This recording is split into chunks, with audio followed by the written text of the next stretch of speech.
O que nós temos no capítulo 10 é aquilo que é conhecido como o sermão do bom pastor que Jesus oferece aos seus leitores. Aqui, Jesus, é uma palavra extensa, não diz? É um sermão em 4 pedaços. São 4 partes, onde Jesus condena os fariseus, chamando-os de falsos pastores, e ele se apresenta como sendo o verdadeiro pastor da nação de Israel, o verdadeiro pastor do rebanho de Deus. Então o capítulo 10 é esse contraste entre Jesus como sendo o verdadeiro líder, aquele que foi enviado por Deus para o bem do seu povo, e os líderes judeus da época, que Jesus compara a mercenários, ladrões, salteadores, que eram falsos pastores e que conduziam o povo para a perdição. Esse é o ponto do capítulo 10. Então, na minha conclusão, vocês já estão percebendo, nós faremos algumas aplicações sobre, então, o que seria um verdadeiro pastor hoje, não é? Ou através de quem Jesus Cristo está falando hoje, ou como reconhecer a voz de Cristo nos dias de hoje e assim por diante. Muito bem, o pano de fundo para a gente entender o capítulo 10 envolve dois pontos, né? Na verdade são 2 pontos para a gente entender o capítulo 10. Primeiro é a figura do pastor e das suas ovelhas, que era uma figura bastante conhecida na Palestina. A Palestina era essencialmente uma cultura voltada para a criação, a pecuária e para a agricultura. Então a figura de um pastor com suas ovelhas era conhecido de todos os ouvintes de Jesus e também nos é conhecido, embora hoje a gente tenha menos isso, né? Já houve mais isso, mas hoje já bem menos. Mas naquela época era uma figura bastante familiar e bem conhecida.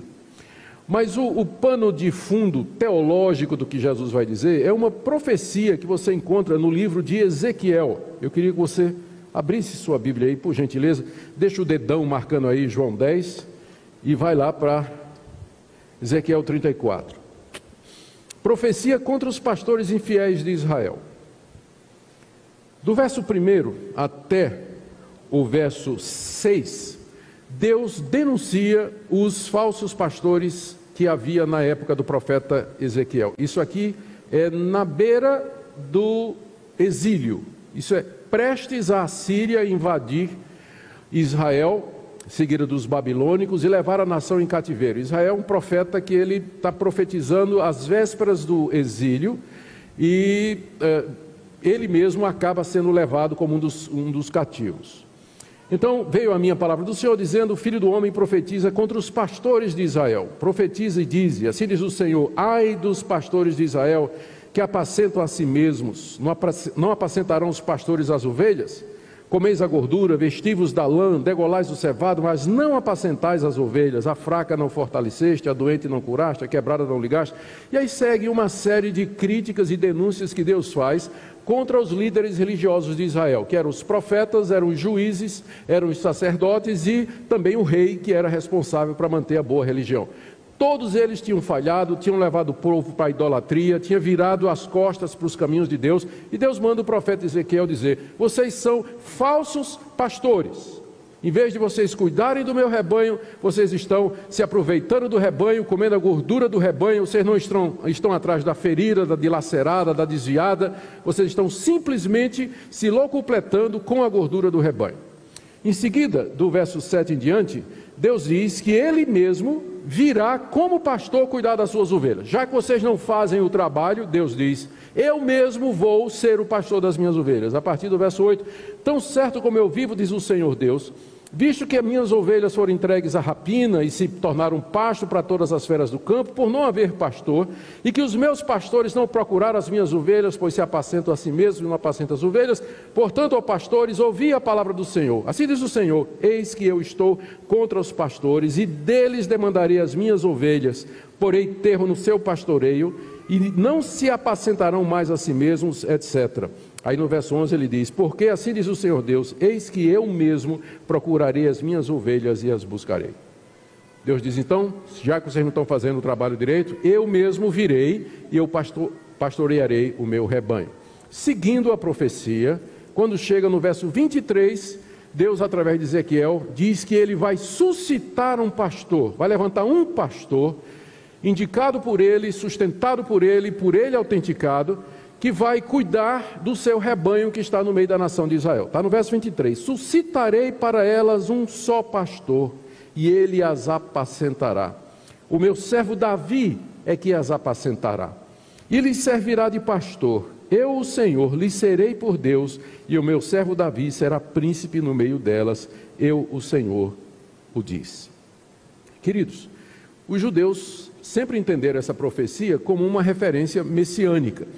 O Messias seria aquele pastor enviado por Deus, da descendência de Davi, que haveria de pastorear a nação de Israel, que haveria de conduzir o povo de Deus dentro da verdade, alimentar o rebanho com a palavra de Deus, salvá-los dos inimigos, protegê-los dos predadores, enfim, fazer o trabalho que o pastor haveria de fazer. Aqui no capítulo 10 do Evangelho de João, Jesus se apresenta como sendo esse pastor. E é por isso que 4 vezes aqui no texto os judeus reagem. Primeiro dizendo, não estamos entendendo. Depois da segunda vez dizendo, está endemoniado. Na terceira vez, vamos matá-lo. Na quarta vez, prende para torturar e matar. Porque eles entenderam que quando Jesus diz, eu sou o bom pastor, que ele estava se identificando como aquele pastor de Ezequiel 34, o Messias, filho de Davi, o filho de Deus, que haveria de fato de cuidar do povo de Deus e que haveria de ser o porta-voz e o transmissor da verdade de Deus, o salvador do seu povo. Então, para que a gente entenda o capítulo 10, a gente tem que lembrar dessa profecia de Ezequiel 34 e tem que lembrar também do contexto pastoril da Palestina, onde essa figura era bastante familiar. O objetivo de Jesus, então, como eu disse, era primeiro demonstrar que os fariseus eram o equivalente daqueles pastores infiéis do tempo de Ezequiel, que eles haviam torcido o ensino das Escrituras, e é verdade. A revelação que Deus fez de si mesmo no Antigo Testamento, ao contrário do que muita gente pensa, não é de que a salvação era pela guarda da lei, ou pelas normas, ou pela circuncisão, ou pela guarda do sábado, ou pelo cumprimento daquela dieta religiosa e de todo aquele ritual que você encontra no livro da lei. O que Deus revelou no Antigo Testamento é uma religião de graça. A pessoa, o crente do Antigo Testamento, ele era salvo pela graça da mesma forma que você é salvo hoje. Porque todo aquele aparato que foi dado no Antigo Testamento era para mostrar que eles eram incapazes de cumprir tudo que Deus poderia requerer de alguém para ser salvo. Por isso que juntamente com a lei vinha o altar do sacrifício, porque quando o israelita pecava, o que é que ele fazia? Ele corria para o altar, oferecia um cordeiro, oferecia uma oferta, e ali ele era declarado perdoado e purificado pelo sacerdote. Então, no centro da religião do Antigo Testamento estava o altar, onde o sangue era derramado para o perdão de pecados. Então, no Antigo Testamento era pela graça também. A diferença é que no Antigo Testamento as pessoas eram salvas pela fé no Messias que haveria de vir e que era prefigurado lá naqueles sacrifícios. E hoje nós somos salvos pela fé no Messias que já veio. Eles no Antigo Testamento não viram o Messias, e nem você nem eu. Então o que é que nos une é que tanto eles como eu, como nós aqui hoje, nós precisamos de fé para ser salvos. É a mesma fé, é o mesmo povo, é a mesma doutrina. Mas o que é que os fariseus tinham feito? Eles transformaram a lei de Deus no caminho da salvação. Eles transformaram aquela revelação de Deus no Antigo Testamento, que era uma religião da graça, da misericórdia, onde Deus perdoava livremente o pecador, numa religião que era baseada em mérito, que a pessoa tinha que cumprir não somente aquelas leis que Moisés tinha deixado, mas muitas outras que eles acrescentaram, desde o período do retorno do cativeiro até a época de Jesus. Nesse período foi que apareceram os rabinos, talvez o primeiro deles tenha sido Esdras, que era mestre da lei, um levita que era versado na escritura. E agora, como não tinha templo, o templo tinha sido destruído, o judeu, em vez de centrar-se no templo, ele centrava na sinagoga, que era onde a lei era lida. E aí isso deu um viés legalista à religião do Antigo Testamento praticada por Israel. O judeu acreditava que se ele se circuncidasse quando nascesse, se ele oferecesse o sacrifício, se ele cumprisse em detalhes a lei de Moisés, então Deus haveria de salvá-lo. E além disso, os fariseus baseado na interpretação dos escribas, acrescentaram leis e leis e leis e normas, a ponto de se tornar uma coisa absurda e praticamente impossível. É disso que Jesus está acusando os fariseus. Vocês são pastores infiéis, vocês deturparam a verdade de Deus, estão ensinando o erro, vocês estão ensinando o que Deus não ensinou, o que Deus não ensinou. Não somente isso, eles eram gananciosos. Jesus lá em Mateus 23, quando denuncia a hipocrisia dos fariseus, diz assim: vocês roubam a casa da viúva sob o pretexto de longas orações. Parece que tinha tem um taxímetro, não é? E tem um oraçãozímetro, sei lá o que é. É um aparelho que mede o tempo de oração que o fariseu levava para a casa da pessoa, começava a orar e ligava. Começava a orar. Quanto mais ele orava, mais, não é? Depois ele cobrava pelo tempo de oração. E ele fazia isso com as viúvas. Ou seja, usava a religião como pretexto para se enriquecer. Não tinha preocupação com a coitada da viúva, mas queria o dinheiro dela. E para isso ele usava todos esses artifícios, né? Então essa é uma estratégia muito antiga, que já tinha na época de Ezequiel. Ezequiel está denunciando aqui o pastor que comia da gordura das ovelhas, comia da lã das ovelhas e tudo mais, e não cuidava, não ia atrás, não procurava, não sarava absolutamente nada. O profeta Ezequiel já denunciava, e a mesma coisa Jesus está fazendo aqui, quando ele vai comparar os fariseus a esses falsos mestres. Além disso, eles viviam vida hipócritas.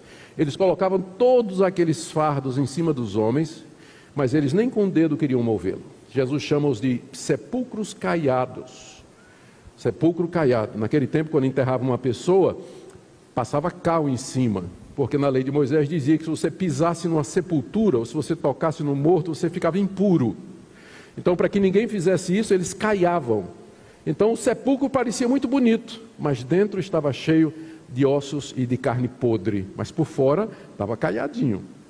Então era assim os religiosos daquela época, era assim os fariseus, era assim os líderes. E Jesus então, aqui no capítulo 10, ele está denunciando isso aí. Ele, em contraste àqueles falsos mestres, os fariseus da sua época, ele se apresenta como o verdadeiro pastor de Israel, como sendo aquele que havia sido prometido por Deus, o próprio Filho de Deus, o Filho de Davi, o Messias, o Salvador do povo. Então, esse é o pano de fundo do que nós vamos ler aqui. Aqui, como eu disse, você tem 4 sermões de Jesus intercalados por registro das reações dos judeus. Primeiro, Jesus vai contar a parábola do pastor e da ovelha no curral, que vai do verso 1 até o verso 5. Aí os judeus reagem, verso 6, dizendo: não estou entendendo o que é que o senhor está dizendo.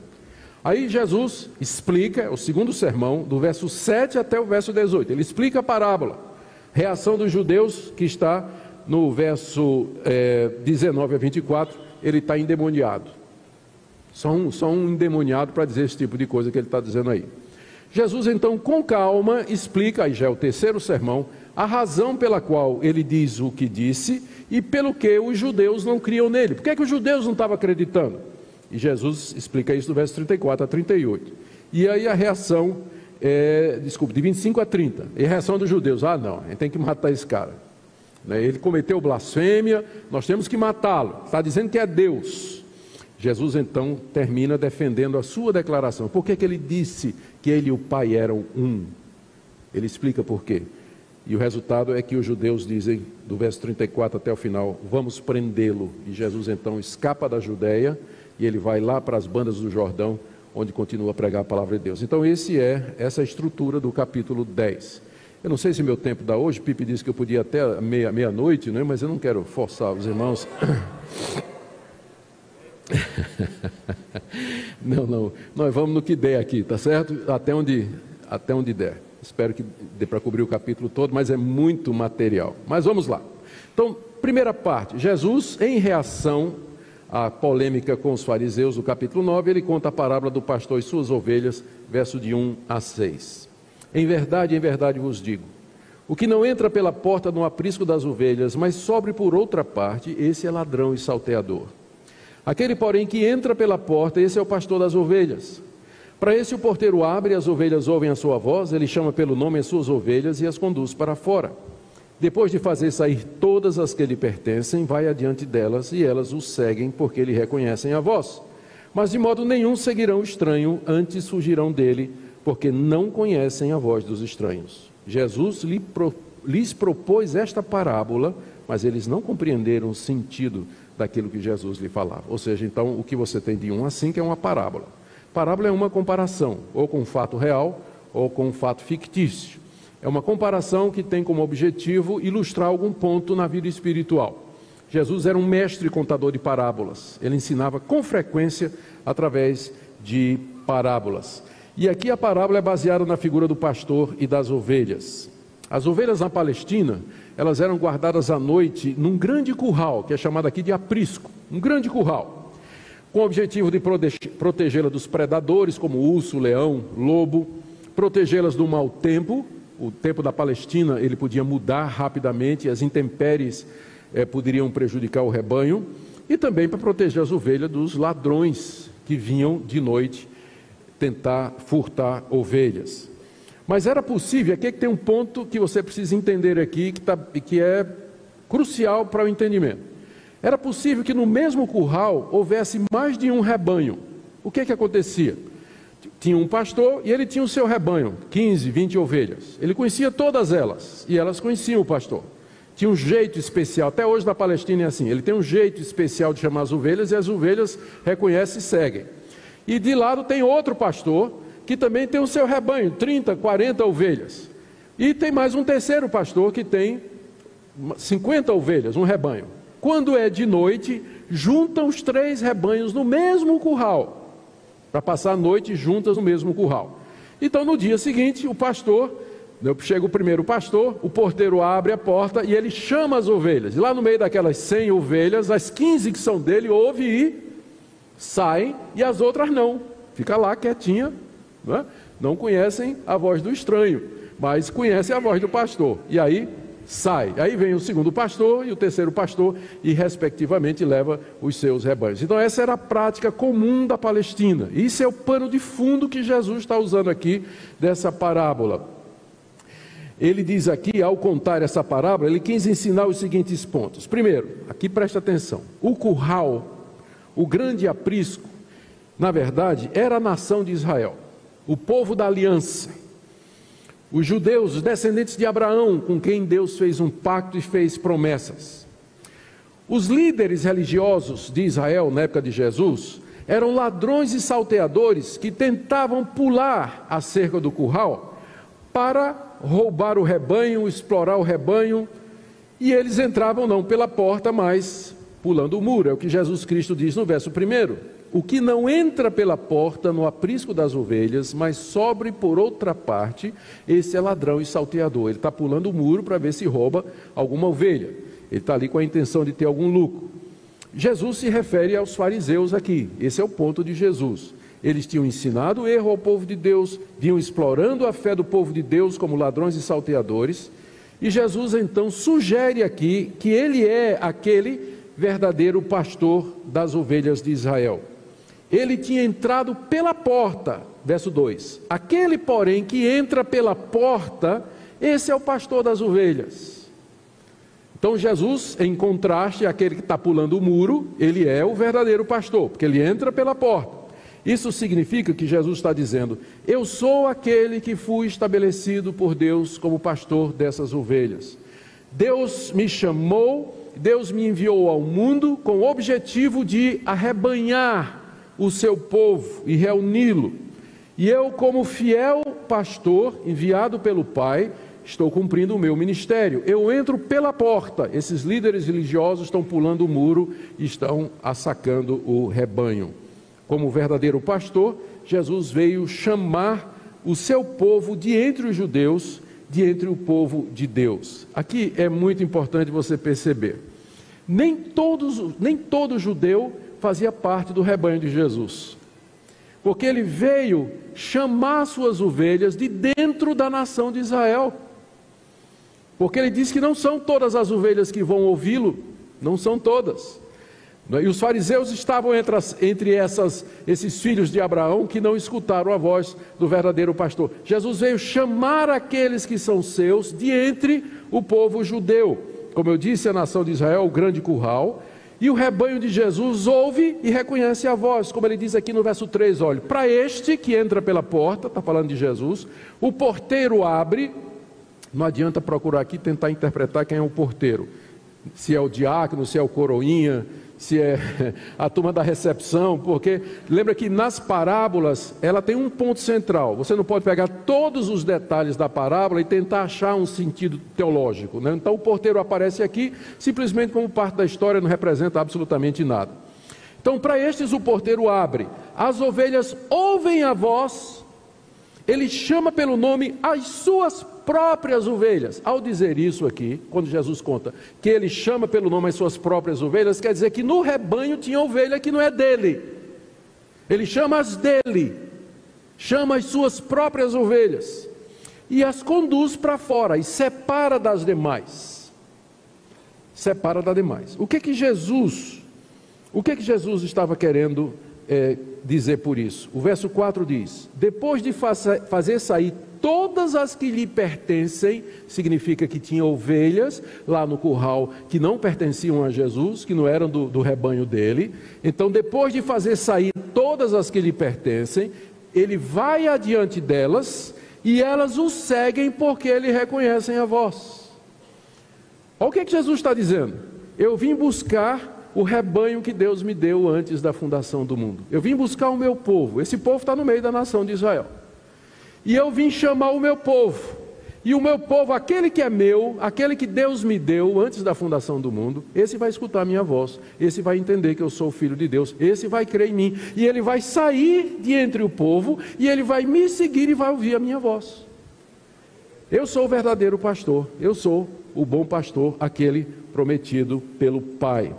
Aqui nós temos um conceito que é muito interessante e importante que nós mantenhamos em vista, que é o conceito do remanescente fiel. Embora Deus tenha feito uma aliança com Abraão e com sua descendência, isso não significava que todo judeu era descendência de Abraão. Paulo diz isso com muita clareza lá em Romanos, capítulo 9. Nem todo israelita é de fato judeu, e nem porque é descendente de Abraão é filho de Deus. Dentro da nação de Israel, no Antigo Testamento, havia o que a gente chama do verdadeiro Israel, o remanescente fiel. Aqueles judeus que de fato eram tementes a Deus, que criam em Deus, que entenderam que era pela graça, que esperavam no Messias, que viviam nos caminhos de Deus. Exemplos deles: Samuel, Davi, o próprio Abraão, os patriarcas. Mas qual é a história de Israel no Antigo Testamento? É uma história de idolatria. O povo de Israel virou as costas para Deus constantemente. Quebrava a lei de Deus com frequência, se curvava diante de altares de deuses estranhos, casaram com mulheres de povos estranhos, misturaram a religião, viraram as costas para Deus, quebraram todos os mandamentos de Deus. Mas sempre havia um remanescente fiel, como Deus disse a Elias, quando Elias estava desesperado: Senhor, mataram os teus profetas e só eu sobrei. Qual foi a resposta de Deus? Reservei para mim 7.000 que não dobraram o joelho a Baal. Esses 7.000 representava o verdadeiro Israel dentro de Israel. Então esse rebanho é o rebanho de Jesus, os verdadeiros crentes, desde o Antigo Testamento até o dia de hoje. O povo de Deus, a igreja, esse é o povo de Jesus, é esse que ele veio chamar, é por eles que ele veio morrer. Estes são aqueles que Deus deu a ele antes da fundação do mundo. São esses que ele chama do curral, que ouvem a voz, seguem, e Jesus os separa dos outros. Ele diz: vocês agora vão me seguir e vocês vão me obedecer. Como verdadeiro pastor, foi isso que Jesus veio fazer. Então esse é um conceito muito importante, o conceito do verdadeiro Israel, que eram aqueles judeus que eram verdadeiramente crentes do meio do Israel, que geralmente era incrédulo, apóstata, idólatra e que virou as costas para Deus o tempo todo. Muito bem. A reação dos judeus, quando Jesus disse isso, no verso 6, foi a seguinte: eles não compreenderam o sentido do que Jesus dizia. Jesus estava, em outras palavras, dizendo: eu sou aquele pastor, vocês judeus, líderes religiosos, fariseus, escribas e fariseus, vocês são os ladrões que pulam pelo muro para roubar o rebanho de Deus, mas as minhas ovelhas eu vou chamá-las, elas vão ouvir a minha voz, e elas virão, e elas vão me seguir. E é isso que eu vim fazer aqui. Os judeus ouviram aquilo e disseram: mas o que esse cara está dizendo? Peraí, eles não entenderam a parábola. E a razão era que, ao ensinar por parábola, Jesus tinha dois objetivos. Era, de fato, tornar difícil a compreensão da verdade para aqueles incrédulos que já o haviam rejeitado, e ilustrar a verdade para os seus discípulos que haviam crido nele, porque os outros evangelhos dizem que, em particular, Jesus explicava as parábolas aos que eram seus, mas para os outros ele falava em parábola, mas em particular ele chamava as ovelhas e explicava o significado. Então os judeus disseram: peraí, não estou entendendo. Eles não entendiam porque não eram as ovelhas de Jesus, né? Óbvio, né? É claro, não eram do rebanho de Jesus, não reconheceram a voz. Não reconheceram a voz. Aí Jesus, então, agora vem o segundo sermão de Jesus. Com muita paciência, Jesus explica para eles o significado da parábola do verso 7 até o verso 24. Vamos ler agora. Jesus, pois, lhes afirmou de novo: em verdade vos digo, eu sou a porta das ovelhas. Agora ele está falando claro, está falando mais com parábolas, né? Eu sou a porta das ovelhas. Todos quanto vieram antes de mim são ladrões e salteadores, mas as ovelhas não lhe deram ouvido. Eu sou a porta, se alguém entrar por mim será salvo, entrará e sairá e achará pastagem. O ladrão vem somente para roubar, matar e destruir. Eu vim para que tenham vida e a tenham em abundância. Eu sou o bom pastor. O bom pastor dá a vida pelas ovelhas. O mercenário, que não é pastor, a quem não pertence as ovelhas, vê vir o lobo, abandona as ovelhas e foge, então o lobo as arrebata e dispersa. O mercenário foge porque é mercenário, não tem cuidado com as ovelhas. Eu sou o bom pastor. Conheço as minhas ovelhas e elas me conhecem a mim, assim como o Pai me conhece a mim e eu conheço o Pai, e dou a minha vida pelas ovelhas.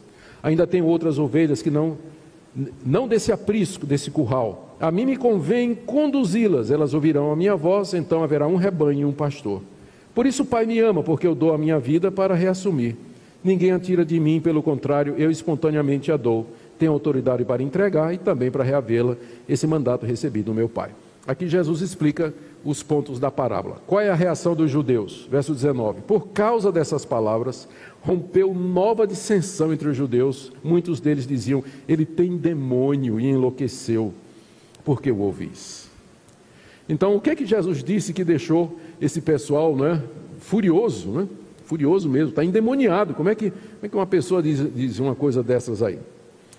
E aqui nós vamos ver então essa explicação de Jesus. O que ele faz aqui é explicar a parábola fazendo 3 contrastes entre ele e os fariseus.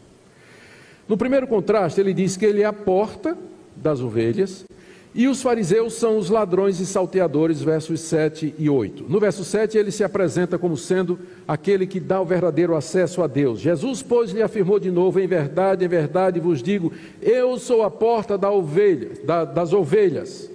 Em outras palavras, ele está dizendo que ele é aquele através de quem existe o verdadeiro ou há o verdadeiro acesso a Deus. Com isso ele está dizendo que entrar no aprisco de Deus não era alguma coisa que era feita por etnia, por ser filho de Abraão, nacionalidade, não era feito por guardar a lei de Moisés e muito menos as normas e regras que os fariseus acrescentaram, mas através da sua morte e da sua ressurreição, como ele vai dizer mais adiante.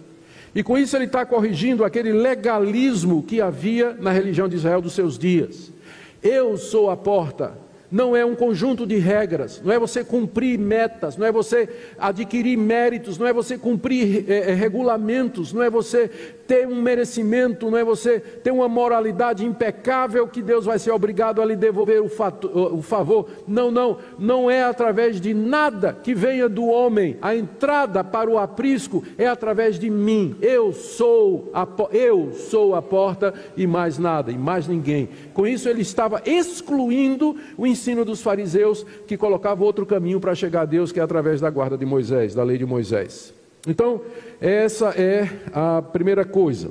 Em contraste, com os que vieram, em contraste a ele que era a porta, ele diz: todos os que vieram antes de mim, verso 8, São ladrões e salteadores, mas as ovelhas não deram ouvido. A quem ele se refere?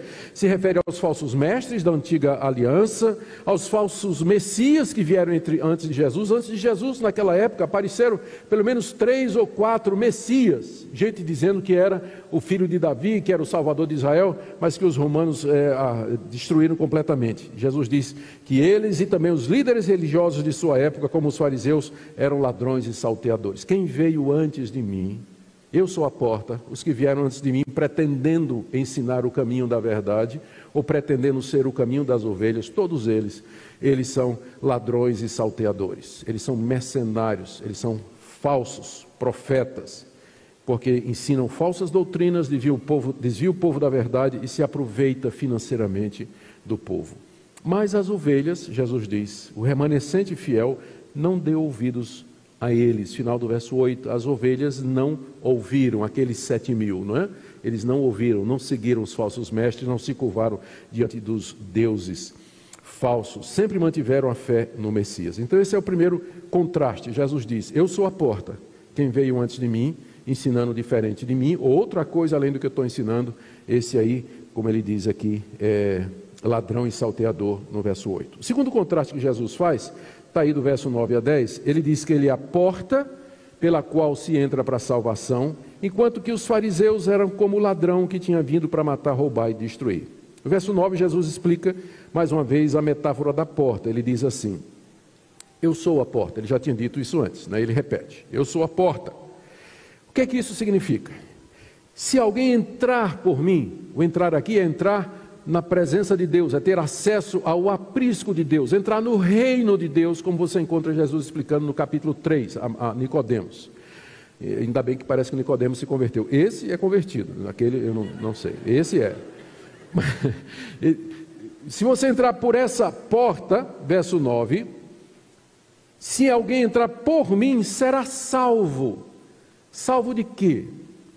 Será salvo da condenação que os judeus conheciam tão bem e que está escrita ou descrita no Antigo Testamento, na literatura intertestamentária, o sofrimento eterno, apartado ou longe de Deus, sofrendo intermitentemente na condenação eterna. Não passar por isso é ser salvo. Jesus diz, se você entrar por mim, você será salvo dessa condenação. Se você entrar por mim, você será salvo. E entrará, sairá e achará pastagem. É uma maneira dele dizer que não somente você será salvo, mas você vai viver numa vida de comunhão com Deus. Entra e saia e encontra pastagem. A pastagem aqui é o deleite espiritual. É a comunhão com Deus, aquilo que satisfaz a sua alma, aquilo que satisfaz as necessidades mais profundas do seu ser. Jesus, então, é essa porta. Os fariseus, ao contrário, verso 10, eles eram como o ladrão. Verso 10, o ladrão vem somente para roubar, matar e destruir.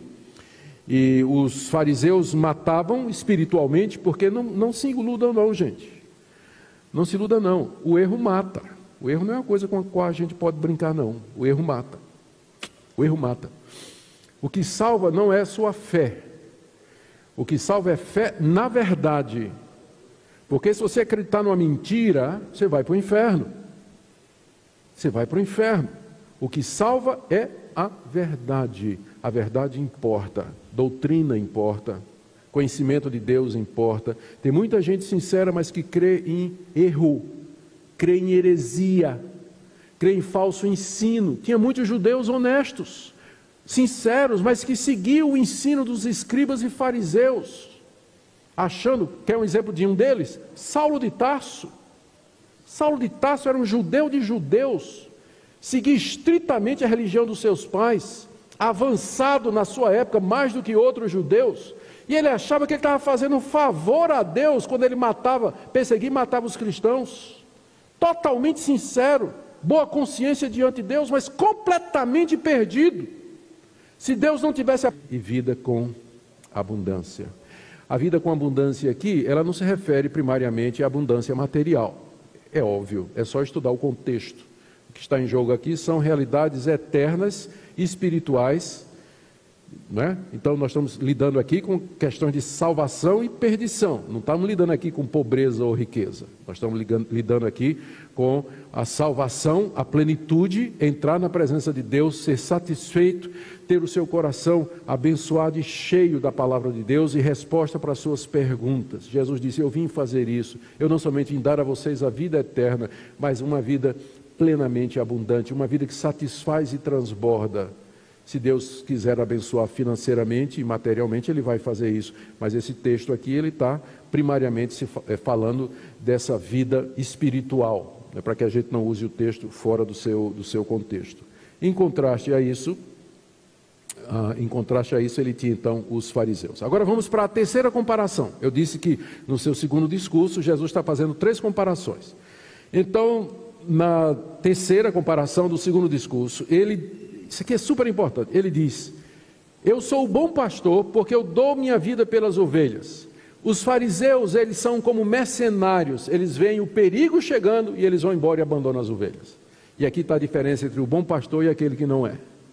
Entre o bom pastor e aquele que não é. Vamos ver o que Jesus fala aqui, do verso 12 até o verso 13. Ele diz assim, começando no verso 11: eu sou o bom pastor dá vida pelas ovelhas.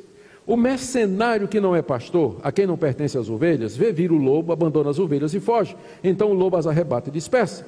O mercenário foge porque é mercenário e não tem cuidado com as ovelhas. Jesus aqui faz a comparação entre aquele pastor que é dono das ovelhas e o mercenário. O mercenário era um pastor alugado, era alguém que era encarregado, pago para cuidar do rebanho na ausência do pastor, ou às vezes o rebanho era muito grande, precisava de empregados que ajudassem a cuidar do rebanho. Então geralmente era um pessoal que era terceirizado, por assim dizer, era alguém que não era dono do rebanho, não era o dono do rebanho, mas era alguém que era contratado para cuidar.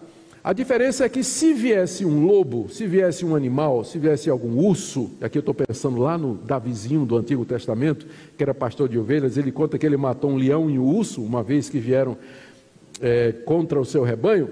Então, numa situação de perigo, o pastor, porque ama as ovelhas são dele, ele está disposto a dar a vida pelo rebanho. Mas o mercenário, aquele que é contratado, quando ele vê o lobo chegando, está dizendo: rapaz, não tem salário que pague isso não, e ele vai embora, abandona o rebanho, e o lobo chega e faz a festa, né? Arrebata e dispersa, nas palavras de Jesus. Jesus está se comparando mais uma vez com os fariseus, e ele está dizendo aqui o seguinte: a prova que eu vou dar de que eu sou o bom pastor, é que eu vou dar a minha vida pelas minhas ovelhas. Eu vou entregar a minha vida pelas minhas ovelhas, para que elas possam ter vida e vida em abundância, para que elas possam entrar e ter a vida eterna. Mas esses escribas e fariseus, eles não cuidam do rebanho de Deus, eles são como mercenários, estão aí pelo dinheiro, estão fazendo da religião fonte de lucro para a vida pessoal deles, não estão interessados aí com as necessidades do povo judeu, do povo de Deus, não estão. Mas eu darei minha vida pelas ovelhas, diz o Senhor Jesus. É nisso que ele era diferente. Veja o que ele diz do verso 14 até o verso 18: eu sou o bom pastor, conheço as minhas ovelhas e elas me conhecem a mim, assim como o Pai me conhece a mim e eu conheço o Pai, e dou a minha vida pelas ovelhas. Ainda tenho outras ovelhas, não desse aprisco, a mim me convém conduzi-las, elas ouvirão minha voz, então haverá um rebanho e um pastor. Por isso o Pai me ama, porque eu dou minha vida para reassumir. Ninguém a tira de mim, pelo contrário, eu espontaneamente a dou. Tenho autoridade para entregar e também para reavê-la. Esse mandato eu recebi do meu Pai. Aqui Jesus expande o que ele falou, explicando o que é que ele quer dizer com bom pastor. Ele é um bom pastor, verso 11, exatamente porque ele dá a sua vida pelas ovelhas. Em contraste, verso 12, o mercenário que não é pastor, a quem não pertence a ovelha, vê o lobo e abandona e foge. E o lobo chega e faz a festa. O mercenário foge, Jesus diz no verso 13, porque é mercenário. E ele não tem cuidado com as ovelhas. Esse é o ponto de contraste aqui que Jesus está fazendo com aqueles homens. Vocês sabem que o pano de fundo disso tudo é exatamente o caso do cego, né? Que no capítulo 9, Jesus Tinha um cego, Jesus cura, e Jesus abençoou a vida daquele homem, fazendo bem no sábado. Mas os líderes religiosos que deviam dizer, que bênção, vamos cuidar agora desse cego que durante a vida toda provavelmente não teve a oportunidade de conhecer a palavra de Deus por causa das limitações que ele tinha, vamos cuidar dele, vamos e tudo mais. Eles estavam preocupados, como é que Jesus podia ter feito isso no sábado? Enquanto que Jesus salvou aquela ovelha, os fariseus não tinham a menor preocupação, eles estavam preocupados com as firulas de interpretação da lei deles. Então essa é a diferença entre o verdadeiro pastor e aquele que é mercenário. Eu dou a minha vida pelas ovelhas de Jesus como prova de que eu sou o bom pastor. No verso 14 ele repete, eu sou o bom pastor. Conheço as minhas ovelhas e elas me conhecem a mim, assim como o Pai me conheceu a mim e eu conheço o Pai. Ao contrário do mercenário, Jesus conhecia as ovelhas como era conhecido do Pai e o Pai o conhecia. Aqui a ideia de conhecer não é apenas saber que a pessoa existe, mas indica uma relação íntima. No Antigo Testamento, nós temos alguns eufemismos para a relação sexual. O eufemismo é você usar uma linguagem para evitar que o leitor faça imagem gráfica na cabeça. Então, geralmente o Antigo Testamento, quando ele descreve as relações sexuais, ele é muito discreto para evitar que o leitor fique imaginando aquilo que ele está lendo. Então, diz assim, por exemplo, e Adão conheceu Eva, sua esposa. Não é que chegou assim, prazer, como é seu nome? Eva, prazer, meu nome é Adão, né? Não, está dizendo que eles tiveram relação sexual, mas só que a Bíblia usa o termo conhecer. Então, a palavra conhecer, no contexto hebraico, ela tem essa conotação de conhecimento por experiência, não é um conhecimento intelectual, mas conhecer intimamente, proximamente, conhecer de contato, de relação. Então, o que Jesus está dizendo é que, da mesma forma como ele e o Pai se conhecem, vê que declaração extraordinária, da mesma forma que ele e o Pai se conhecem, gozam dessa intimidade, dessa comunhão, ele também conhece as suas ovelhas e as ovelhas o conhecem. É assim que ele define a relação entre ele e as suas ovelhas. E é por isso que ele dá a sua vida pelas ovelhas. É o rebanho dele, é o povo dele que ele amou e conheceu. Por isso que ele é o bom pastor e veio lhes dar a vida eterna e veio livrá-los do mal e do perigo. Assim, ao contrário daqueles fariseus, Jesus dava a sua vida pelas ovelhas. E aqui no verso 16 tem outro contraste sutil. Ele diz assim, eu ainda tenho outras ovelhas, não desse aprisco. A mim me convém conduzi-las. Elas ouvirão a minha voz, então haverá um rebanho e um pastor. Talvez tenha sido isso aqui que deixou os fariseus loucos. Porque Jesus estava se referindo aos gentios, aos não-judeus. Aos não-judeus. Já no Antigo Testamento, Deus havia colocado a nação de Israel como instrumento de bênção para todas as nações da terra. Através da aliança de Deus com Israel, da revelação que Deus tinha feito aos judeus, da lei e das promessas que Deus tinha feito a Israel, a verdade de Deus deveria ser levada ao mundo todo. Israel deveria ser uma nação missionária no Antigo Testamento. Mas o que é que aconteceu? A nação de Israel se tornou nacionalista. Em vez de amar os gentios, eles consideravam os gentios, que eram os pagãos, os não-judeus, como combustível do fogo do inferno. Eles achavam que os gentios estavam todos condenados, que eles não conheciam a Deus. Então eles criaram regras que os separavam dos gentios.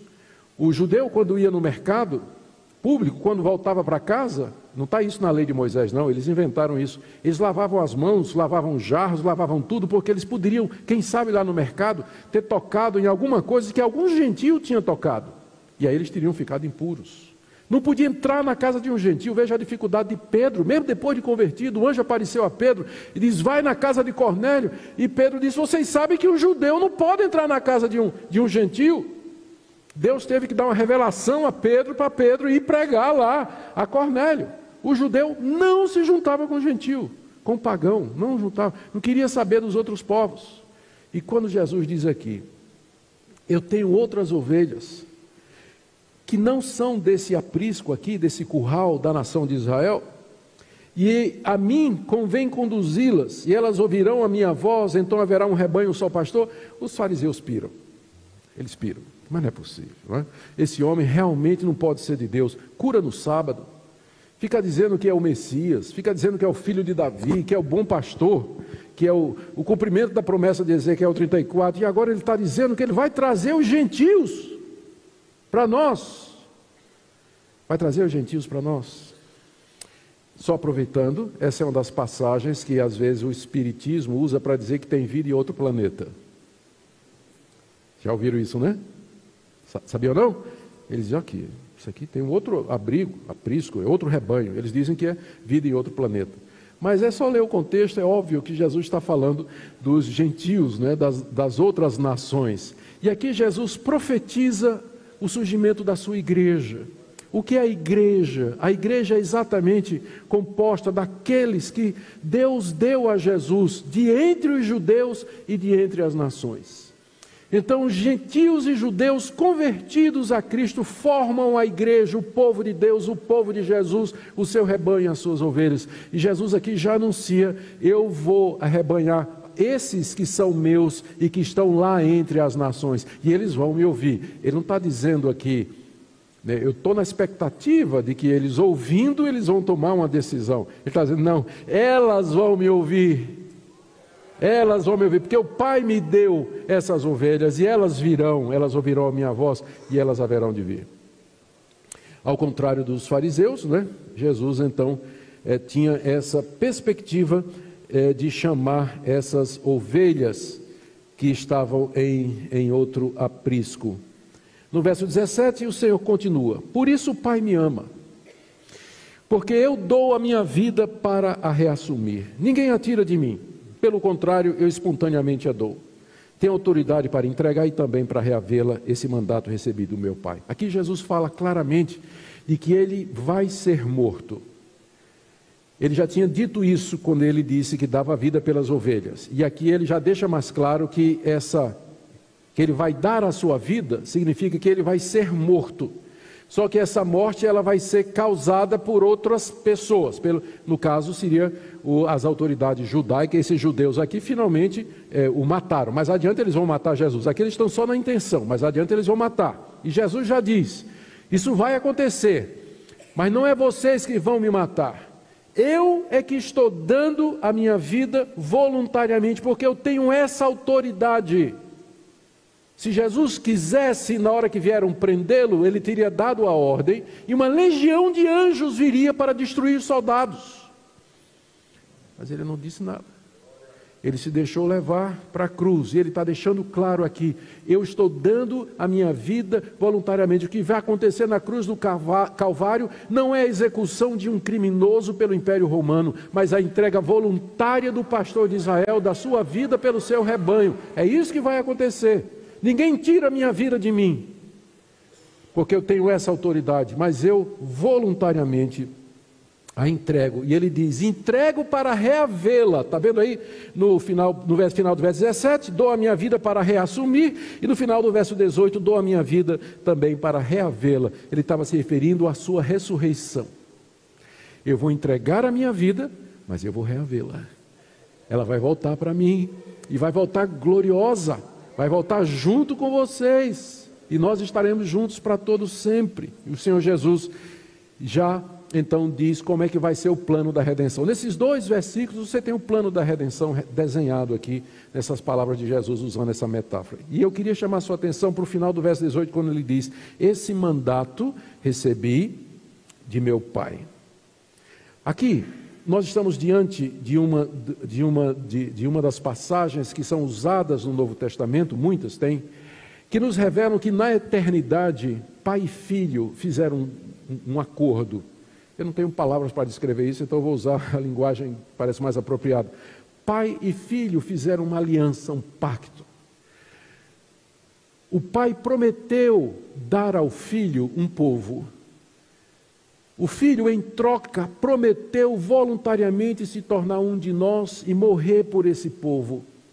O pai prometeu ressuscitá-lo dos mortos e ressuscitar os que são seus, para que eles vivam como se fosse o único povo eternamente. essa aliança entre o Pai e o Filho. Por isso que Jesus fala em termos tão categóricos aqui, ele diz: esse mandato eu recebi do meu Pai. Foi o meu Pai que me autorizou a vir e morrer e ressuscitar, para que eu tivesse esse povo, essas ovelhas que Ele me deu, entre os judeus e entre os gentios. Então, o plano da salvação não é alguma coisa do tipo assim: Deus fez Adão e Eva, colocou no paraíso, botou lá a árvore do bem e do mal, colocou no teste e ferrou. Adão, né? E agora o que é que eu faço? Né? O que é que eu faço agora? Plano B. Não, gente, tem nada, porque tem gente que pensa assim, né?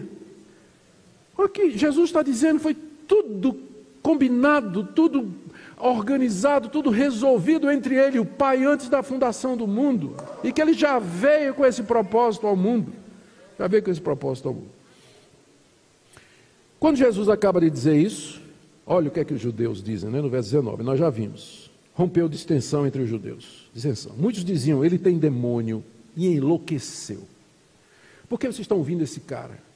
O cara está dizendo que na fundação, Deus tinha dado a ele um povo que recebeu um mandato de Deus, que vai dar sua vida, que vai ressurgir dos mortos, e esse discurso não faz sentido. Por que vocês estão ouvindo esse homem? É assim que o evangelho soa para o incrédulo. Eles ouvem, não entende. O incrédulo reage exatamente assim quando ele ouve o evangelho. Quem não é ovelha de Jesus vai ter essa reação aqui. As ovelhas de Cristo vão ouvir e vão dizer: é óbvio, faz todo sentido do mundo, como isso é bom para o meu coração, glória. Mas quem não é ovelha vai olhar e dizer assim: não estou entendendo nada. Que loucura isso aqui, né? Samba do crioulo doido isso aqui. Não estou entendendo nada do que está sendo dito aqui. É porque não é ovelha. É porque se fosse, ele ouviria a voz. Pode ser que não entenda tudo, mas a voz você vai discernir. Vai dizer: isso aqui é o meu Salvador falando, isso aqui faz sentido. Embora eu ainda não consiga encaixar todas as pecinhas, mas aqui eu sei que está o meu Salvador falando a respeito dessas coisas. Essa foi a reação dos judeus. Eles entenderam que Jesus estava se declarando como sendo o Messias, o pastor de Israel. E aí aproveitaram o momento que Jesus estava passeando no templo e fizeram a seguinte pergunta. Verso 23. Jesus passeava no templo, no pórtico de Salomão. Rodearam-no, pois, os judeus, estou lendo no verso 24. E o interpelaram: até quando nos deixarás a mente em suspenso? Se tu és o Cristo, dize francamente. Porque eles estavam suspeitando que era isso que Jesus estava dizendo, que ele era o Cristo, o Messias, o Salvador, o bom pastor. Então eles disseram: então, diz logo, se você é o Cristo, diga logo de uma vez se você é ou não. Aí vem o terceiro sermão de Jesus, que começa no verso 25. Jesus diz aqui: primeiro, eu já disse, mais claro do que eu já falei, vocês querem o quê? Né? Verso 25, respondeu Jesus: já vos disse, e não credes. As obras que eu faço em nome de meu Pai testificam a meu respeito, mas vós não credes, porque não sois das minhas ovelhas. As minhas ovelhas ouvem a minha voz, eu as conheço e elas me seguem, e lhes dou a vida eterna, jamais perecerão, ninguém as arrebatará da minha mão. Aquilo que meu Pai me deu, maior do que tudo, e da mão do Pai ninguém pode me arrebatar. Eu e o Pai somos um. Foi pior. Olha o resultado. Novamente pegaram os judeus em pedras para lhe atirar. Agora era apedrejamento. Então, você vê que vai ficando mais. Quanto mais Jesus explica, mais a tensão vai aumentando, a incredulidade e o ódio vai aumentando contra ele. Enquanto que as ovelhas estão ouvindo e dizendo: oh, glória, né? Mas os outros, a raiva e o ódio vai aumentando contra essas palavras aqui. O que Jesus disse que deixou os judeus ainda mais furiosos? Primeiro ele disse: eu já declarei a vocês, no início do verso 25, eu já vos disse e não credes.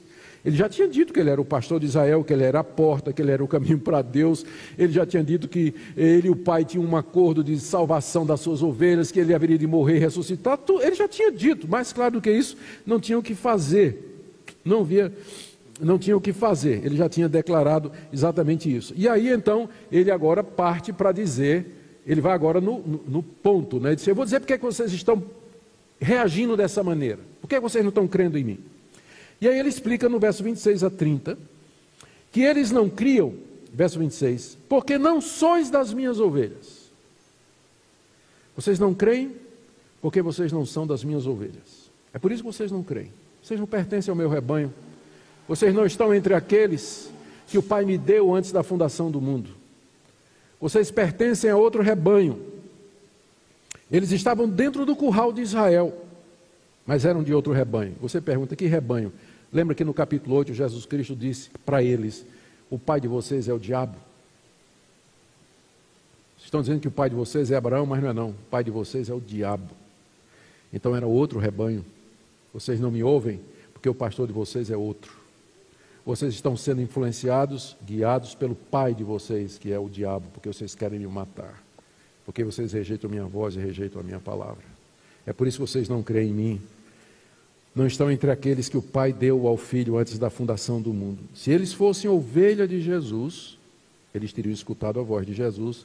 Verso 27, as minhas ovelhas, elas ouvem a minha voz. As minhas ovelhas ouvem a minha voz, e eu as conheço, e elas me seguem. Note que elas não se tornaram ovelhas de Jesus porque ouviram a voz, porque elas eram ovelhas de Jesus e que ouviram a voz. Vocês entendem a importância dessa sequência? Porque elas já eram ovelhas de Jesus, dadas antes da fundação do mundo, é que elas podiam escutar a voz de Jesus. Não era o contrário não, de que elas escutaram a voz de Jesus e aí se tornaram ovelha dele. Não, não. Já eram. E agora, elas, quando Jesus veio e falou, elas reconheceram, esse é o nosso pastor. As minhas ovelhas ouvem a minha voz, eu as conheço e elas me seguem. E o que é que Jesus faz por elas? Ele diz aqui a partir do verso 28. Primeiro, eu lhes dou a vida eterna. Está aí, verso 28. Lhes dou a vida eterna. Primeira coisa. A vida eterna aqui não é somente a palavra, que é a palavra grega para eterna, ela não significa somente um período ilimitado de tempo, mas também indica uma qualidade de vida. A vida eterna é uma vida em comunhão com Deus que é eterno. É uma vida no eterno reino de Deus. Então tem mais a ver com qualidade do que com extensão. Então eu lhes dou a vida eterna. Da mesma forma, quando a Bíblia fala do sofrimento eterno, que é a mesma palavra, não é somente porque é um sofrimento sem fim, mas é um sofrimento que é resultado da ira do Deus eterno contra aquele pecador incrédulo e impenitente que virou as costas para Deus. Mas Jesus diz, eu dou a vida eterna às minhas ovelhas. Segunda coisa que ele diz, jamais perecerão. Jamais perecerão. O que significa perecer? Exatamente isso. A palavra perecer significa se perder. Ter a sua vida gasta em vão. Ter vivido em vão e no final você sofrer eternamente. É isso que a Bíblia define como perecer. Jesus diz que as minhas ovelhas, elas nunca irão perecer. Elas não vão perecer. Dou a vida eterna, elas não vão perecer. E olha que promessa. E ninguém as arrebatará da minha mão.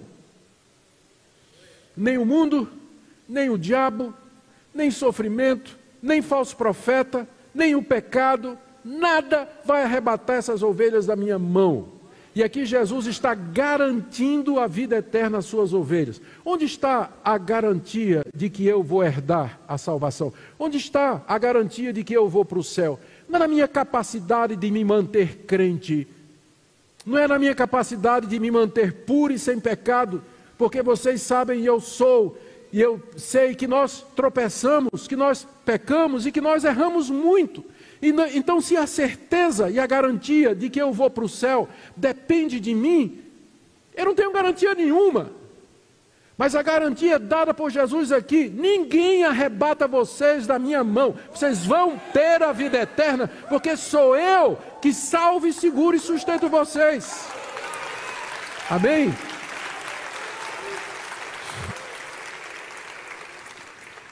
E ele dá a base para a sua afirmação no verso seguinte, verso 29. Aquilo, por que ele pode fazer essa declaração tão séria? Ninguém vai arrancar vocês da minha mão.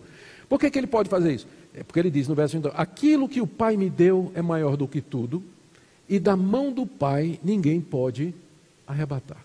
Aqui nós temos um probleminha de tradução e de interpretação. O verso 29 pode ser traduzido aqui, da seguinte maneira. o meu Pai que me deu essas ovelhas é maior do que tudo. Essa tradução, se não me engano, já é feita pela NVI, ou a nova tradução na linguagem de hoje, mas algumas dessas traduções modernas já fazem assim. Se é aquilo que o Pai me deu é maior do que tudo, então Jesus está se referindo ao decreto de Deus.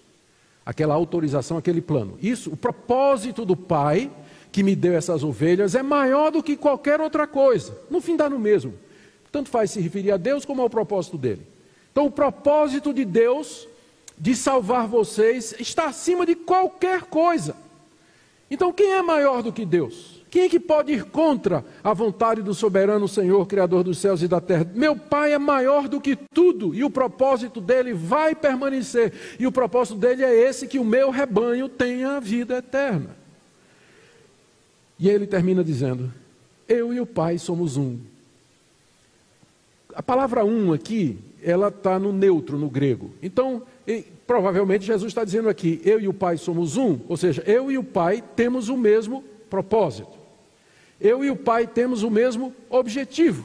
Mas dizer isso significa, está implícito aí, que ele e o Pai participam da mesma divindade.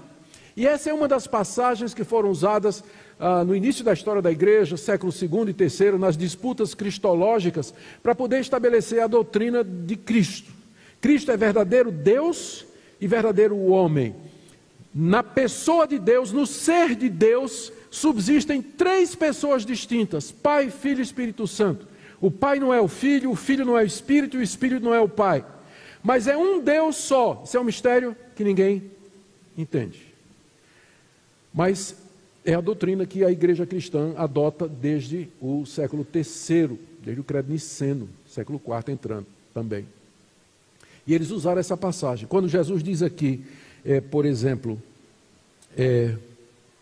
eu e o Pai somos, ele está falando, então está provando que dentro da divindade existem pelo menos duas pessoas distintas, senão não era somos, não é? É ele e mais alguém. Quando ele diz somos um, prova que existe apenas um Deus. Então, na essência desse Deus subsistem três pessoas. Uma delas tomou a forma humana, Deus Filho, e veio buscar o povo que a outra, Deus Pai, lhe deu. E isso no poder da terceira, que é o Espírito Santo, que aparece aqui a partir do capítulo 13 e 14, quando Jesus então vai falar do outro Consolador. Essa é uma das passagens que a gente usa para essa doutrina. Eu estou terminando, gente, aqui, porque, como eu disse, esse capítulo, eu acho que o Pipe fez de propósito, ele tem tanta coisa, é rico demais, né? É tanta coisa, pastor. Jesus prometeu, então, isso aqui ao seu rebanho, ele e o Pai eram um. Os testemunhas de Jeová e outras seitas, eles leem essa passagem aqui e dizem, quando Jesus diz, eu e o Pai somos um, ele não está dizendo que ele é igual ao Pai. Está apenas dizendo que eles têm o mesmo propósito. Então, no grego, essa exegese não está errada, mas o contexto mostra que o sentido é outro. Porque olha a reação dos judeus, verso 31. Novamente pegaram os judeus em pedras para lhe atirar. Disse Jesus, eu tenho mostrado muitas obras boas da parte do meu Pai, por qual delas me apedrejais? Responderam os judeus, não é por boa obra que te apedrejamos, e sim por causa da blasfêmia, porque sendo tu homem, te fazes Deus a ti mesmo. Ou seja, os judeus entenderam perfeitamente que quando Jesus Cristo disse, eu e o Pai somos um, e que ele estava se fazendo igual a Deus. Então, da próxima vez que o testemunho de Jeová chegar para você, para usar esse versículo, diga, vamos ler até o fim. Né? Vamos ler até o fim. Vamos ver como é que os judeus entenderam aquela palavra de Jesus. E aí eles queriam apedrejar Jesus, porque lá em Levítico 24:16, a lei de Moisés dizia que se alguém blasfemar o nome de Deus, será apedrejado por toda a congregação. Blasfêmia em Israel era punido com morte de apedrejamento. Os judeus queriam apedrejar Jesus. E aí então Jesus explica porque que ele disse, eu e o Pai somos um, é o último discurso de Jesus e com ele eu vou terminar. Vamos ler do verso 34 a 39. Replicou-lhe Jesus, não está escrito na vossa lei, eu disse, sois deuses? Se ele chamou deuses aquele a quem foi dirigida a palavra de Deus e a Escritura não pode falhar, então aquele a quem o Pai santificou e enviou ao mundo, dizeis, tu blasfemas, porque declarei, sou filho de Deus? Se não faço as obras de meu Pai, não me acrediteis, mas se faço, não me credes. Mas se faço e não me credes, crede nas obras, para que possais saber e compreender que o Pai está em mim e que eu estou no Pai. O que Jesus faz aqui, para replicar, ele vai dizer que ele não cometeu blasfêmia dizendo que ele e o Pai eram um. Ele começa apelando para o Salmo 82, verso 6, onde o salmista se refere aos juízes de Israel e diz assim: vocês são deuses, com D minúsculo. Ali, deuses no sentido de que eles eram autoridades colocadas por Deus para julgar o povo de Deus de acordo com a vontade de Deus. Jesus diz assim: olha, se na própria Bíblia de vocês, no Antigo Testamento, aqueles que foram enviados com autoridade da parte de Deus são chamados de deuses, quanto mais eu, que fui mandado pelo Pai e fiz obras que mostram com clareza que eu estou no Pai e que o Pai está em mim. Se vocês não creem em mim, então creiam pelo menos nas obras. Que obras eram estas? Aquela que ela acabou de fazer, por exemplo, a cura do cego e outros milagres. O Evangelho de João relata 7 milagres de Jesus. E João disse que ele tinha feito muitos outros lá em Jerusalém. Por que vocês não creem nessas obras? Se o magistrado, que era juiz em Israel, era chamado de Deus, né, no sentido, assim, era da parte de Deus, uma autoridade vinda de Deus, imaginem se eu não posso dizer que eu sou filho de Deus depois de ter mostrado toda a minha autoridade com sinais e prodígios, maravilhas que eu realizei entre vocês, as obras que eu fiz e com esse ensinamento que eu trouxe para vocês. Aí os judeus disseram: basta. Verso 39, nesse ponto procurava outra vez prendê-lo. Prender para agora executar, não é como mais tarde eles vão fazer. Mas Jesus se livrou das mãos dele, saiu. E se retirou, verso 40, para além do Jordão, para o lugar onde João batizava no princípio, e ali permaneceu. E muitos iam ter com ele e diziam: realmente João não fez nenhum sinal, porém tudo quanto disse a respeito deste era verdade, e muitos ali creram nele. As ovelhas lá além do Jordão creram quando ele chegou lá pregando. Eu termino com algumas aplicações aqui. Primeiro, queridos, eu pergunto: o que é que nós podemos aprender desse texto? O que é que esse texto nos ensina? Eu peguei alguns pontos aqui. O primeiro, sem dúvida, esse texto deixa claro que desde a eternidade Deus deu a Jesus Cristo um povo, um rebanho tirado de entre judeus e gentios, de entre a humanidade pecadora, culpada e perdida. Aqui não é dito qual é o critério, porque Deus deu estes e não deu aqueles. Com certeza não foi porque Deus previu que aquelas pessoas haveriam de crer, porque no texto todo está dizendo que eles creem porque são ovelha, e não que porque eles creram, eles se tornaram ovelha. Então, a vontade de Deus já antecede a reação humana. Eles creram porque Deus os havia dado a Cristo. Então, isso tudo revela esse plano, esse projeto, esse acordo entre o Pai e o Filho feito desde a eternidade. Segunda coisa, e eu sei que isso pode parecer um pouco chocante, mas a gente não pode, se a gente vai expor o texto bíblico, a gente tem que ser fiel ao texto. O texto sugere, e sugere bem sugerido, que Cristo veio ao mundo para dar a sua vida, para salvar o seu rebanho. Eu sei que há passagens na Bíblia que dizem que Cristo morreu pelo mundo, mas a gente tem que entender que essa morte dele pelo mundo foi no sentido de que se o mundo todo fosse o rebanho dele, há no sangue dele virtude e poder suficiente para salvar cada pessoa do mundo. Mas o que Cristo fez na cruz é eficiente e salva somente o seu rebanho. O tempo todo ele está dizendo aqui: eu vim dar a vida pelas minhas ovelhas, e vocês não são minhas ovelhas, vim dar a vida por elas, não por vocês. Então, nenhuma gota do sangue de Cristo foi derramado em vão na cruz. Todos aqueles que são seus, por quem ele morreu, receberão a vida eterna, e ninguém as arrebatará da mão do Pai. Cristo não morreu em vão por ninguém. Cristo não morreu em vão. Nenhuma gota do seu sangue foi derramada em vão. Mas o seu rebanho será salvo. Ele veio livrá-los da condenação e da destruição. Terceira coisa que esse texto nos ensina, que antes e durante o tempo de Cristo apareceram muitos falsos profetas e messias, mas Deus sempre preservou os seus de seguirem um erro. Eles reconheceram a voz de Cristo e o seguem. A história da igreja, nós estamos vendo no ano 2000, não é? A igreja cristã tem 2000 anos de história.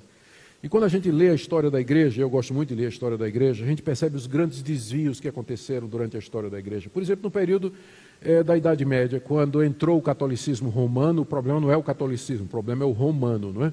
Entrou o catolicismo romano e trazendo todas aquelas doutrinas, mediação de Maria, mediação dos santos, purgatório e tudo mais. Ainda assim, quando você lê os escritos de pessoas, de estudiosos, de piedosos na Idade Média, você encontra o remanescente fiel ali. Você percebe que apesar de todo o desvio na Idade Média, tinha gente crente, os 7.000 que não dobraram o joelho a Baal. Por isso que Jesus Cristo disse, a minha igreja, as portas do inferno não prevalecerão contra ela. A igreja sempre existiu e ela é composta, ela pode variar na sua externalidade, mas ela é composta desse rebanho que Deus deu a Jesus Cristo e que é feito de pessoas de todas as línguas, tribos, povos e nações espalhados por toda a história da igreja, desde o seu começo até o dia de hoje. E que Cristo está rebanhando, Cristo está chamando através da pregação do Evangelho. Quarta coisa que nós aprendemos, a obra de Cristo é perfeita e completa, não tem que adicionar nada.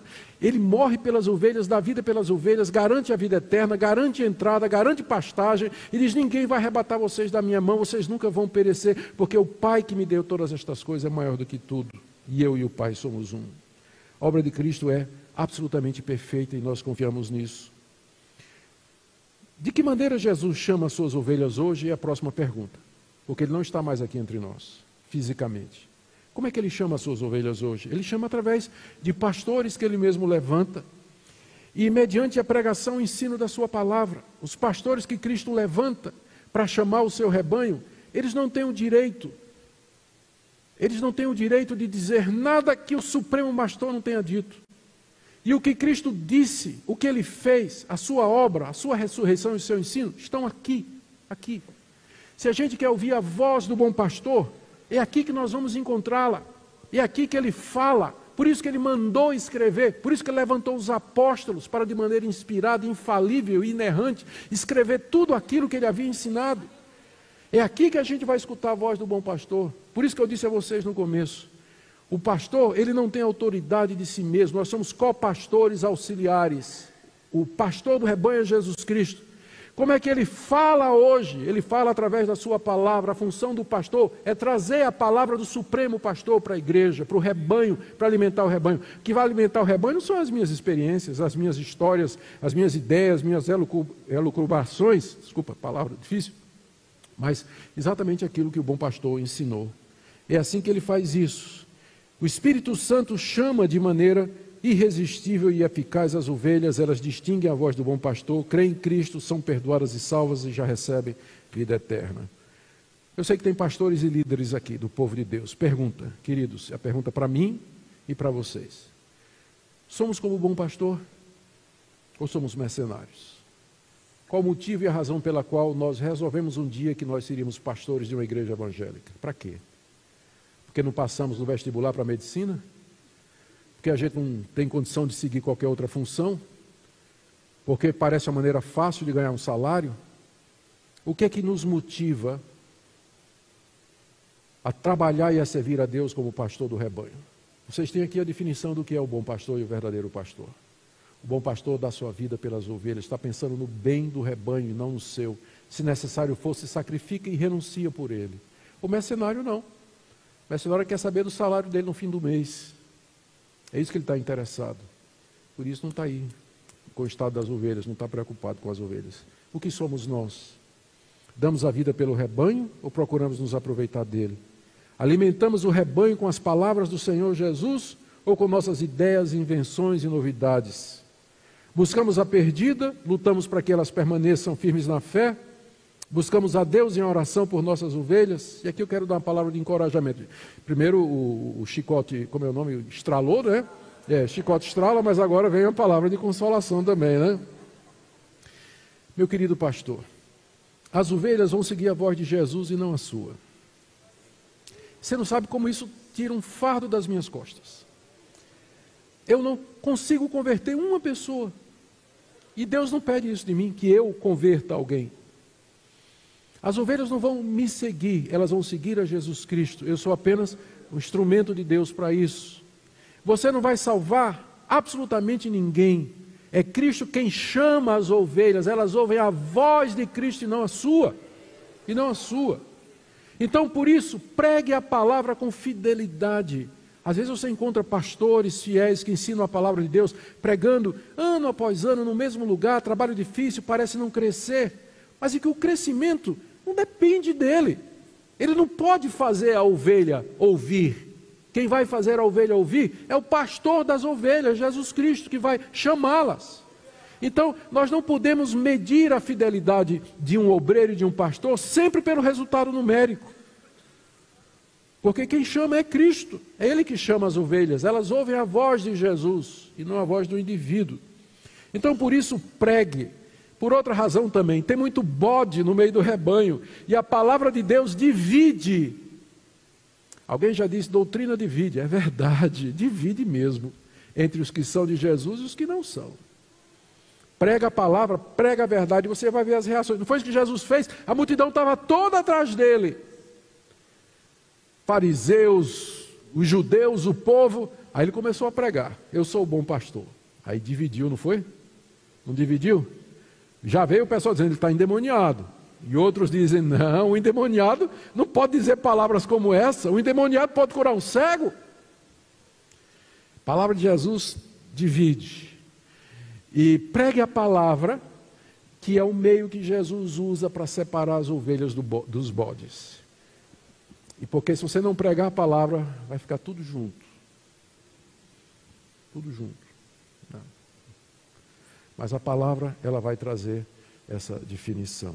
E finalmente, queridos, que Deus tenha misericórdia de nós, nos ajude, que nós ouçamos a voz do bom pastor, não ouçamos a voz dos estranhos e louvemos esse Deus por esse evangelho tão maravilhoso e tão precioso.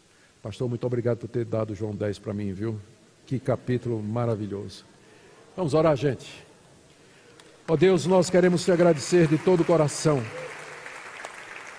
Queremos te agradecer de todo o coração pelo teu Filho Jesus Cristo, Supremo Pastor das ovelhas. Te agradecemos porque nós podemos ouvir a voz dele. Hoje, quando nós lemos a palavra, quando escutamos a Escritura, quando meditamos, ouvimos a exposição, a pregação da Escritura, é como se ele falasse conosco, e nós te bendizemos por isso. Nos ajuda a ser fiéis, seguir o bom pastor, não nos desviarmos nem para a direita, nem para a esquerda. Oro pelos pastores que estão aqui, abençoa-os, usa-os nas suas dificuldades, em nome de Jesus. Amém.